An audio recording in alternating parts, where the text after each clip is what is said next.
Picture this. You're traveling in a new city, amazed by all the historical landmarks around you.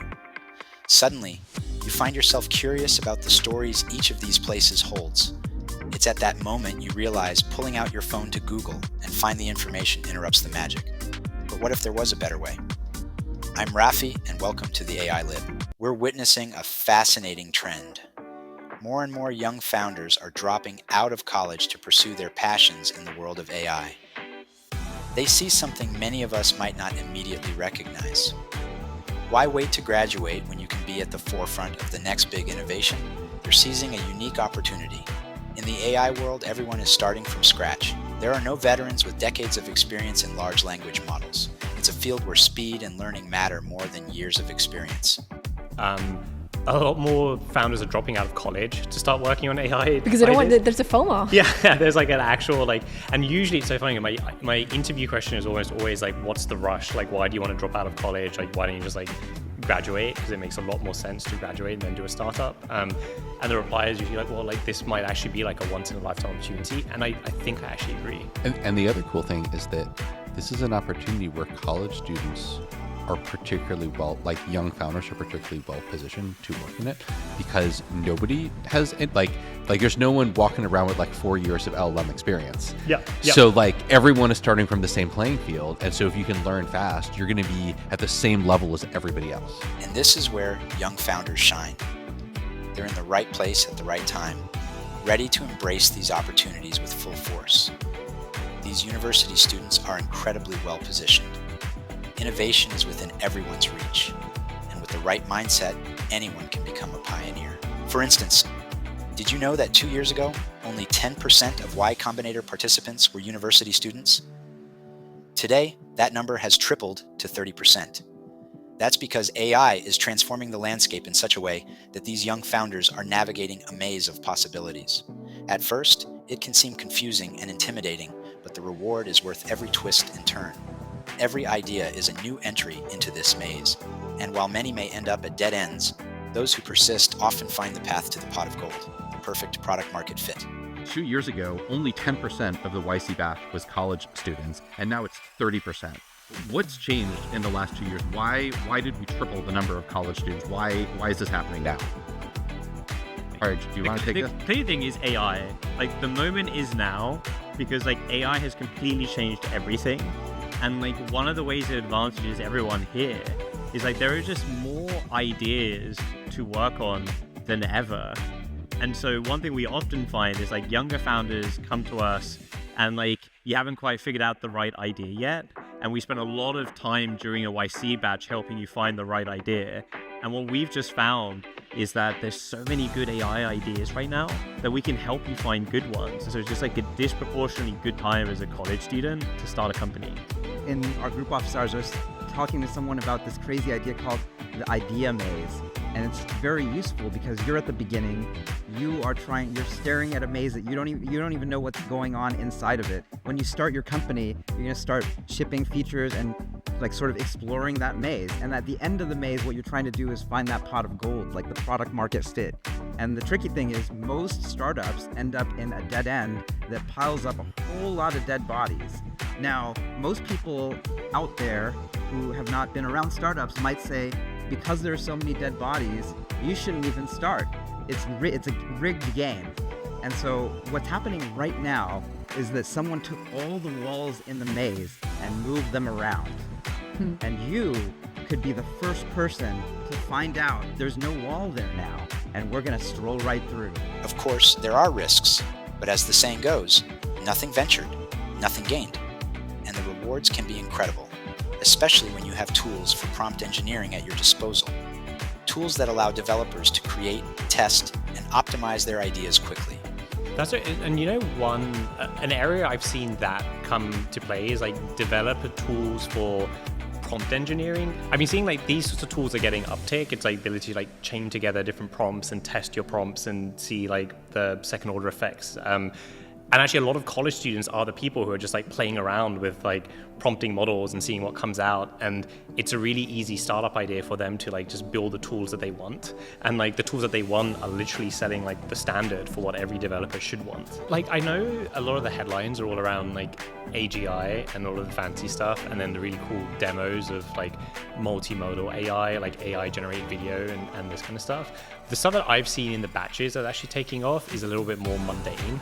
Like it's, I'd probably say a lot of it's sort of like workflow automation. Like it's finding things where there was like a human doing some repetitive task, usually involved like searching for things or filling out forms, and then using like LLMs to replace that.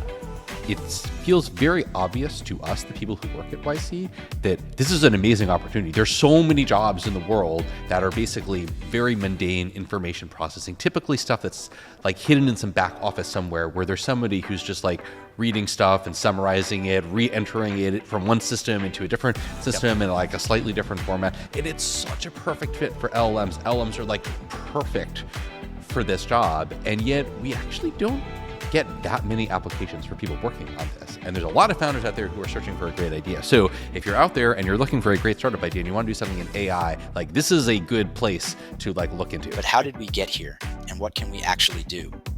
We're entering a new era of programming, where interacting with technology becomes increasingly intuitive and accessible.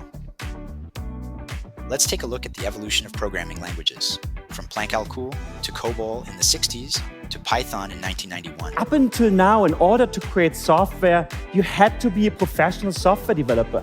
You had to understand, speak, and interpret the highly complex, sometimes nonsensical language of a machine that we call code. Modern code still looks like hieroglyphics to most people. Here's an example. This, from the early 1940s, is the world's first computer programming language called Planck-Alcool. It set the foundation for the modern code that we use today, and as you can see, it's a few numbers, some bubbles, and some big-ass brackets. Not much humanity here, right? Flash forward about 20 years to the programming language called COBOL. COBOL was invented during the Eisenhower years, but it remains an important language for many of our largest financial institutions. Wall Street, your savings account, your credit cards, all run on this today. We see some familiar words here, but structurally, I think this doesn't make much sense to most of you. Flash forward another 30 years to 1991, and we saw the birth of Python, one of the most popular programming languages in this era of AI. In 80 years, we went from bubbles to brackets to blips of English, and yet we got nowhere near as close as the intuitiveness of human language. Each of these languages brought significant advancements, but nothing compares to GPT-3, released in 2020, revolutionized everything.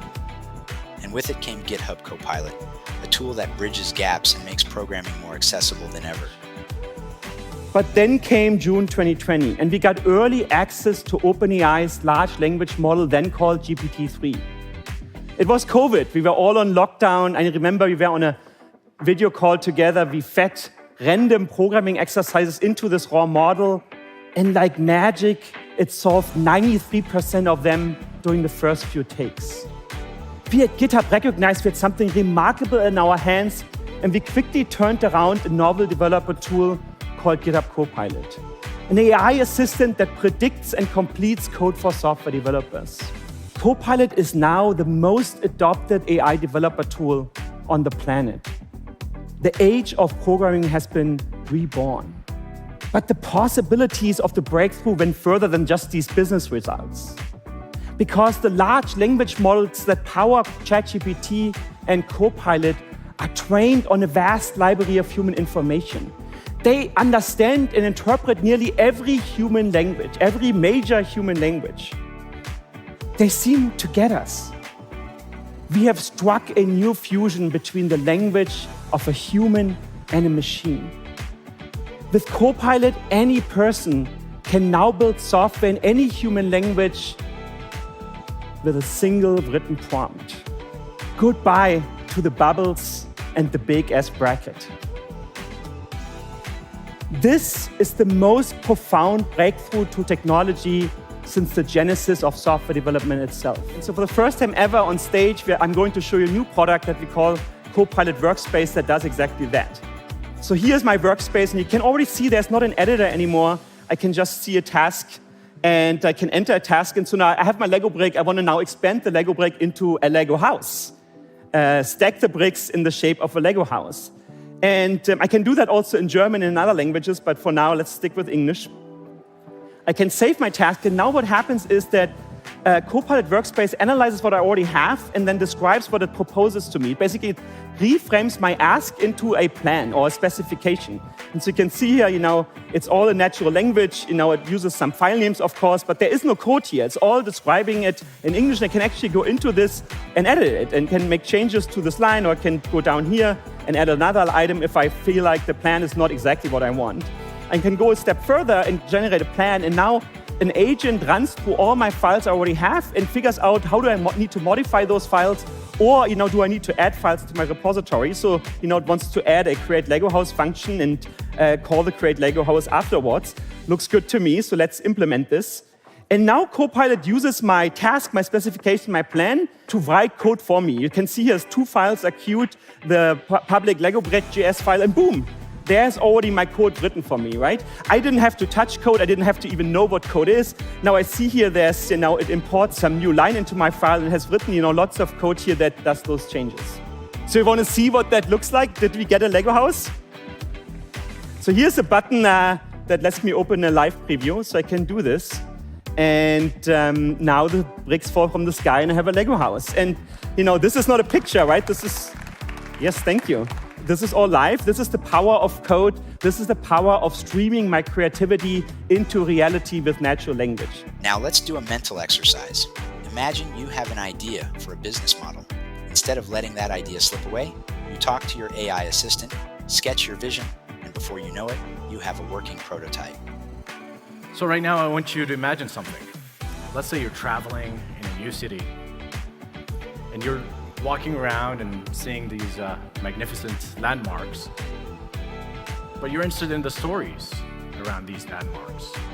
Now it kind of takes you out of the moment to pull up your phone and Google and find a Wikipedia page for that particular landmark. Would it be easier if you had a map with the Wikipedia links superimposed on the map? Typically, an app idea like that will be just a fleeting thought and maybe you just forget about it and continue with your life. Maybe you'll buy a domain.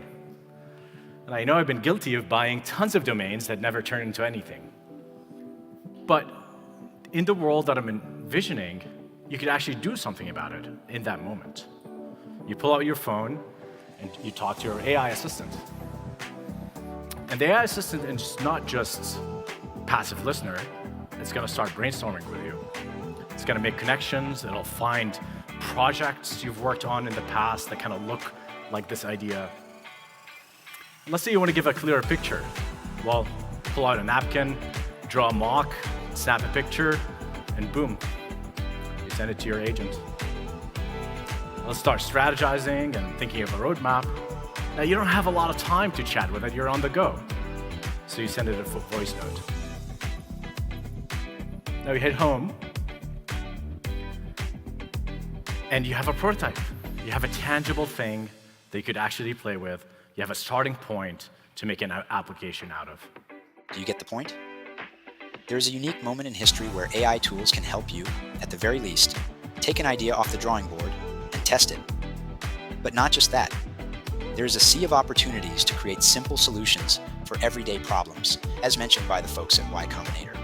In other words, realizing this now allows you to not only solve problems in innovative ways, but also be at the epicenter of a process that in the future we will likely name as the title of an important chapter in a history book that will be on our grandchildren's exams. Did you enjoy the video and find it revealing in some way? Also, check out the suggestions that appear on your screen. To make sure you don't miss anything, do us a favor and drop some engagement in the comments. Also, give it a like, subscribe to the channel, and hit the bell to receive notifications from AI Lib. See you next time.